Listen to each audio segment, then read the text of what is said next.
do you think it's made your life easier that you're dating someone who's also Filipino? I mean, technically, yeah, because again, with like, it's just so much easier for our parents, of course. Like, oh, you know, my mom doesn't have to like compromise also, or like it's just they understand everything, and yeah, it just makes everything so much easier. I think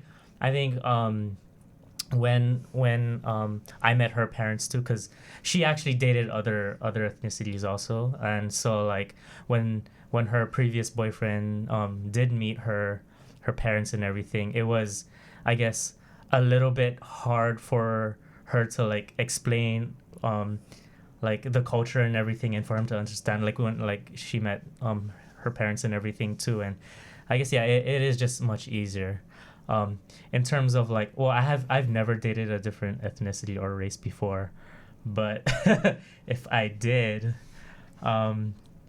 I mean, I'm pretty open about it too, and like it's just like I think in the same cases like both of yours, like it really isn't matter, like it doesn't really matter, like we weren't really seeking for like them specifically, like, oh, I want a white guy or I want a Nepali guy, but like it's really about like the people that we just end up connecting, you know, randomly, whether like it was their race or not, or like what their ethnicity was. It was just they were specifically people that we were able to connect with, and that's why we ended up with them, not necessarily because of like how people think, like, oh, because these fetishes or these ideas of like dating these type of races. So I mean, you can't tell your heart, no, I do not like this person, do not. It's so much more than just like your heart. It's your brain. It's like different connections, chemical connections, things like that. You can explain it scientifically too, but it's like you can't tell yourself, no, I'm not going to like this person, I can't like this person. Every single time you see them, every single time you interact with them, hear about them, you're just gonna be like, oh my god, like I'm gonna obsess over this person because I like them so much. So like that's the thing. Like a question for you is like, do you think you should have to compromise for your parents, you know, or for like family, or do you think you should have to compromise to settle for, or like even say like, okay, I'm going to try to keep my focus on just this group of people, so that way it'll be easier for me or easier for like others like in the future for me, like others that are around me, because I mean ultimately when you get into relationship with someone, and I mean it means different for different people, but you get into relationship with someone because you both connect well, you both get along well, and that good relationship eventually will lead to, I want to spend the rest of my time with you, and not necessarily I want to be with you because you have this and this whole checklist. If you match my whole checklist, then I will spend the rest of my life with you.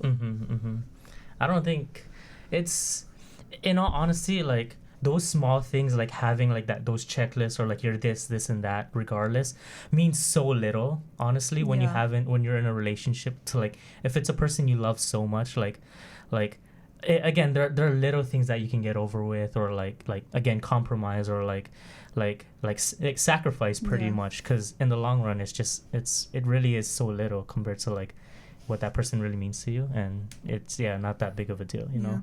It's so much I think it's more like of a true happiness than, you know, these small little things that contribute to like, you know, that idea of like full happiness you think you have, you know, because it's much more than that. So yeah, it's just it's interesting.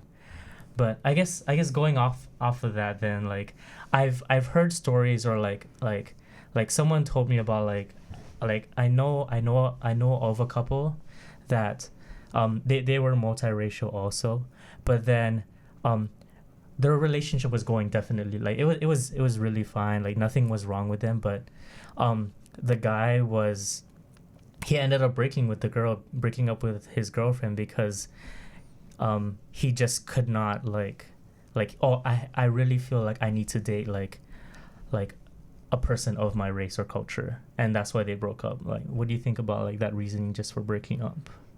Like, I feel like it's stupid, but I feel like that comes maybe from pressure from his community or his parents or something, which I feel like also comes like with lots of traditional families, or like immigrant families especially. It's more of that fear of other people thinking that, oh, we're going to be outed, we're going to be outsided, we're going to be like, oh, these people are the oddballs, these people are weird, like don't talk with those Vietnamese people because they've like integrated white people into their community. Now they're going to like lose all of this or that, or we can't respect them or whatever. Or, oh no, like don't talk to them because they're with I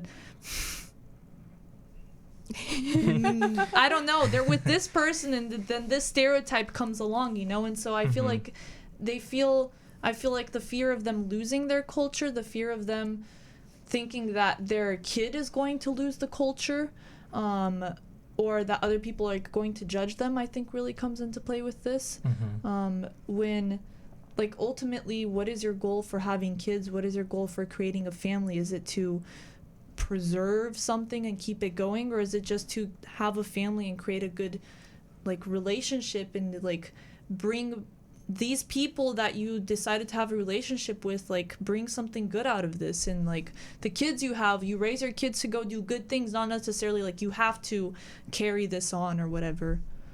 I don't know, what do you think, Andi? I mean, like I don't know, it's like kind of fresh. Like I would be really frustrated on like the other, like on like the girls' end, because it's like I feel like it would never be an issue that would be like breaking up. You know what I mean? Like you should break up because of things you just can't get over, or just because things are not working out. But then like because at the end of it, because you like you know their identity this entire time of the relationship, what's changed now that's made it like, oh, we can't be together, or like I just feel like it's not. Or like, I feel like it sounds like a scapegoat. Like, you know what I mean?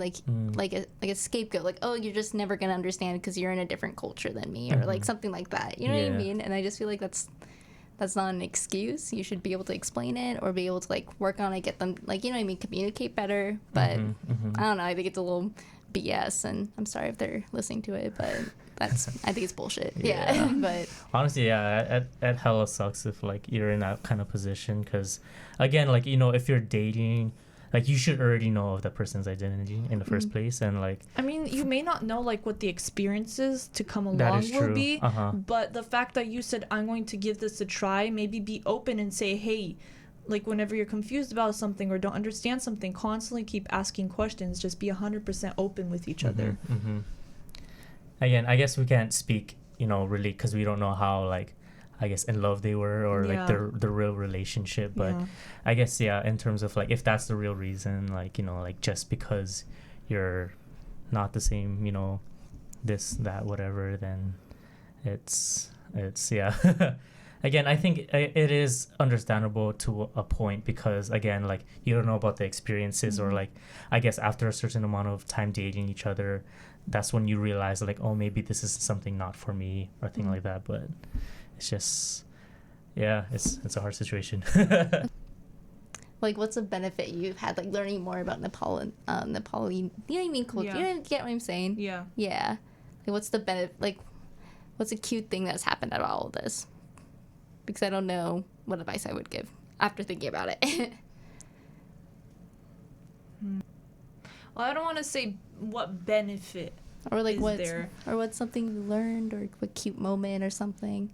Because I'm just thinking about how excited Dakota was when he got the red envelope for like Vietnamese New Year, even though it's like the $2. Like Dakota was so excited to get a red envelope. And this year, because he met my grandparents recently, he got one for my grandparents too. Oh, nice. But when they're giving it to me, they're making it like super clear, like this one's Dakota's. It only has a $2 bill. This one's yours. It has way more money than a $2 bill. Don't mix it up. They're like literally, they're like this is not his. This one is yours. Like the thicker one is yours. This is just like, you know, the small little present you give a child, like just to make them happy. Oh, yay, I'm included. That's funny. That's funny. So yeah, he that was really cute when he got it. He was really excited. Okay, I guess advice that I would give for dating interracially would be that you always ask each other questions. So especially like if you don't understand something, like even with small things like food, right? Like, well, what is this? Like, don't assume things. What is this food? What is that food? I guess just be open to knowledge and wanting to learn things. So that you never assume things, so that you know more about their culture, so that you show that you're actually like giving an effort and you care about learning more about them, and that you want to understand them. I mean, especially if you're in a relationship with this person, you don't know how long you'll be with them, but if your thought is I'm going to be with them for the rest of my life or whatever, you're going to be with them for the rest of your life, so you might as well know what their world is like. They can know what your world is like. And if you disagree with things, if it comes down to disagreeing with things based on culture, explain yourself. Well, this is my experience coming from where I come from. Explain to me your experience. That way I can understand where your headspace is at. And even things with like meeting family, or like even when you have to, like if you want to go visit their country or something, so that you understand how to behave and interact with their family, visiting their country, traditions, things like that. So I guess that would be my advice. Yeah. Sweet. Nice. Well, that wraps up episode 2 of Making Waves. If you guys have questions that you would want us to answer, just leave them in the comments below.